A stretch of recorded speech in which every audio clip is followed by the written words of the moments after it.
এই রেশারেশি হানাহানি বন্ধ না করলে মানব সভ্যতা বিনাশ হয়ে যাবে, কবর হয়ে যাবে, শ্মশান ঘাট হয়ে যাবে, গ্রেভইয়ার্ড হয়ে যাবে, মানবতা বিধ্বস্ত হবে, শহর নগর বন্দর ধ্বংস হয়ে যাবে। ওরা ওই দ্বীপের মধ্যে বসে বসে ভোগ বিলাস করবে। এরপরে সব ধ্বংস হয়ে যাওয়ার পর ওরা ফাইল বাইর করবে, নাম দেবে অ্যাপস্টেল ফাইলস। তোমাদেরকে বাঁচতে হবে। মনে রাখো, তোমাদের আমেরিকায় গিয়ে ইংল্যান্ডে গিয়ে ভাগ্য পাল্টাতে পারবে না। ভাগ্য পাল্টানোর জন্য তোমার মাটি, তোমার পায়ের নিচের মাটি, যেই মাটি দিয়ে হিন্দুরা মূর্তি বানাও, যেই মাটির উপরে আমি সেজদা করি, এই মাটির মধ্যে তোমার আমার পূর্বপুরুষের অস্থিমজ্জা মিশে আছে। মাটির মধ্যে তোমার আমার ভাগ্য।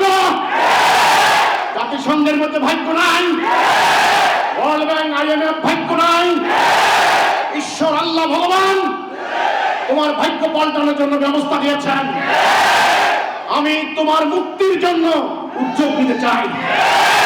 আমার প্রস্তাব বিবেচনা করার জন্য ভারত, পাকিস্তান, বাংলাদেশ, মিয়ানমার, নেপাল, শ্রীলঙ্কা, ভুটান, বেচারা ছোট্ট হয়ে কি হয়েছে, ভুটান, এই সকল দক্ষিণ এশিয়ার এই রিজিওনাল কোঅপারেশন কিভাবে সম্ভব, কিভাবে সাম্রাজ্যবাদী আগ্রাসন এখানে রুখিয়ে দেওয়া যায়, সেই লক্ষ্য নিয়ে আমি কাজ করছি।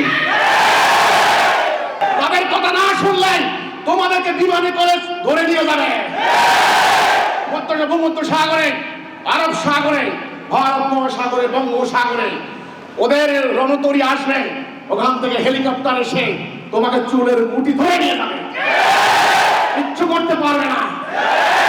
এই জন্য আমি পাকিস্তানের প্রধানমন্ত্রী, তোমরা নিজেরা গন্ডগোল করো, ইমরান খান অন্যরা গন্ডগোল করো, আমার আপত্তি নাই।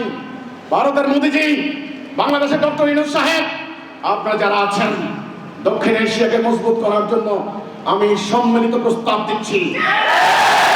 আমার প্রস্তাব বিবেচনা করতে হবে।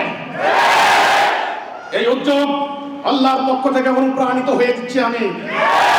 আমার সঙ্গে হাজার হাজার কর্মী দিন রাত কাজ করে যাচ্ছেন একটা রিলিজিয়াস হারমোনি, একটা সাম্প্রদায়িক সম্প্রীতি স্থাপনের জন্য। তাদের আমাদের বক্তব্য শুনতে হবে। আমার এই উদ্যোগ আপনারা শোনেন, আমার বক্তব্য আপনারা জানেন আমি কি বলতে চাই। মানুষে মানুষে, জাতিতে জাতিতে, গোত্রে গোত্রে, দেশে দেশে, বর্ণে বর্ণে এই বিভক্তি বিভাজন